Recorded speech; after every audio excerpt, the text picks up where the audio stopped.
Today I'm making some beef jerky. Since I got this new dehydrator, I thought I'd try it out. What this is, it's called mock tender, and I'm not exactly sure what cut of meat that is on the beef, but if you can see, it's very, very lean. So what I'm going to do with this is I actually cut this, froze it, and then cut it with an electric knife. So I've got these nice uniform slices, and I'm actually going to take and pound them a little bit with this meat tenderizer to flatten them out a little bit more, and then I'll put the seasoning on there. And actually what I'm going to use for the seasoning is what actually came with the dehydrator. I normally mix up my own seasoning, but I thought, well, this is there and I want to use it before it goes bad. So it's actually a jerky seasoning, and it's like, since I'm doing the sliced meat instead of the hamburger, it's a mix of both of these packets. Now I know it's probably got nitrates or nitrites in it or something, but mix both of these packets with a 1/4 cup of water, and then marinate these strips for 12 to 24 hours before you dry them out. So what I'm going to do is I'm going to go ahead and tenderize these.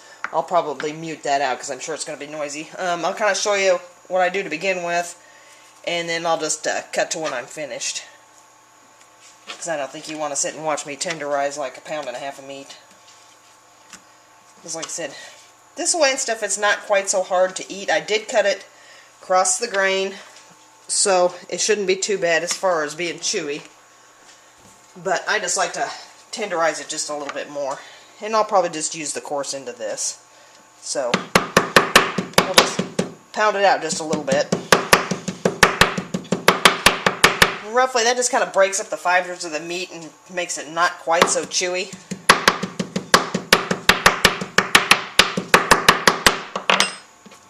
And that's it. And I'll just continue to do that with all the pieces of meat, and then we'll be back.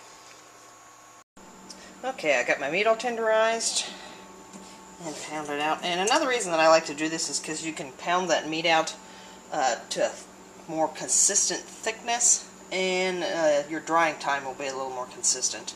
I did have a dehydrator before, like I said, and stuff. I plugged it in. I was probably 20-some odd years old, and I plugged it in, and it finally fried. So, hence the reason I had to get a new one.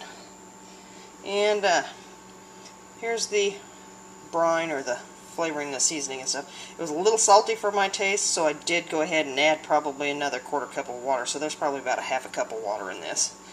So I'm just going to go ahead and drop my meat down in here, and I'll just keep putting those in there, and then I'll stir them around a little bit after I get it all in there. And like I said, it says to marinate this for 12 to 24 hours. And since this is a little salty, I will probably go with closer to like the 12 hours, because I just as soon not have it so salty that I can't eat it. So anyway, we shall come back when I get ready to put this stuff on the dehydrator. So later. Oh, and I also wanted to show you this. It's a digital timer. We got it from Menards the other day when we went there. And basically, just put the time in, and you can see what time it is now, 12:17. And you can program this. Well, it's like I said, my camera doesn't focus close up. But you can program this to come on at a certain time or go off at a certain time. I think it's actually meant for lamps and stuff in your house.